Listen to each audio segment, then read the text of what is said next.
Well, Dr. Grandin, let's start at the very beginning. From your perspective, what is autism? Autism is a neurological disorder the child's born with, and it can vary from very severe, where the child remains nonverbal with many other problems, maybe epilepsy and seizures, to geniuses out in Silicon Valley. You know, you get a little bit of the autistic trait, you might get a Mozart or an Einstein.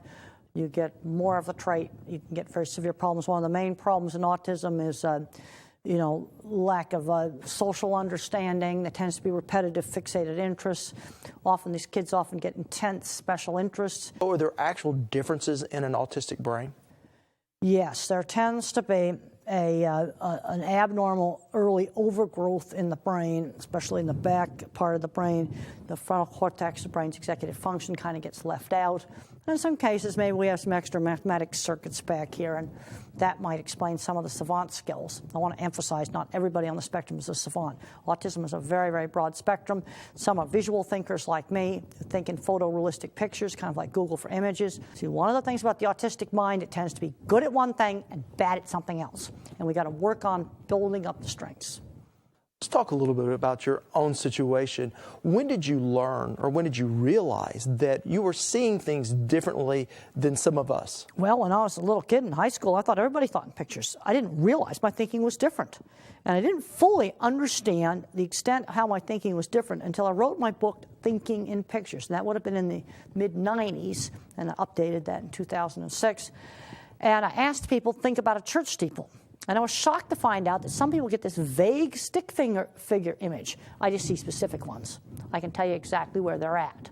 There is no generalized one. But a lot of people got generalized pictures of things in their mind.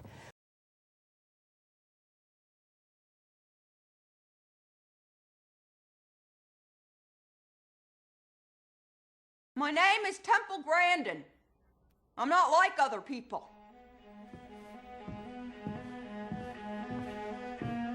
I think in pictures, and I connect them.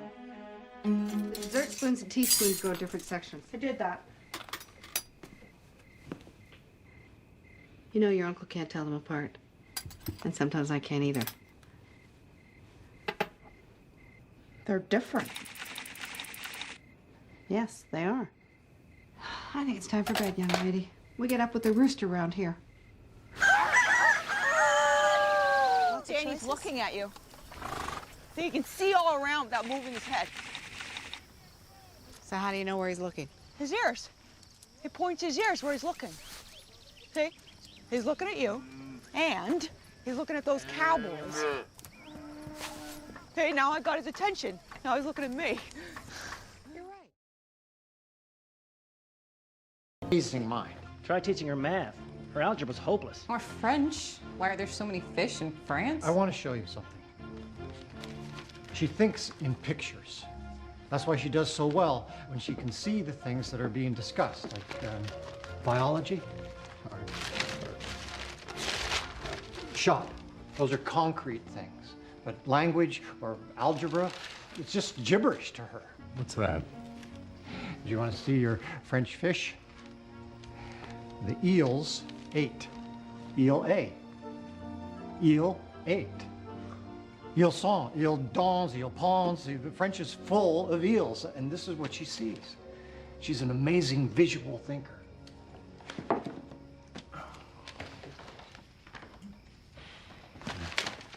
Let me work with her. Fine. Polytechnic. You learned it? I just looked at it. Then I have the page in my mind and can read off the page. I see pictures and connect them.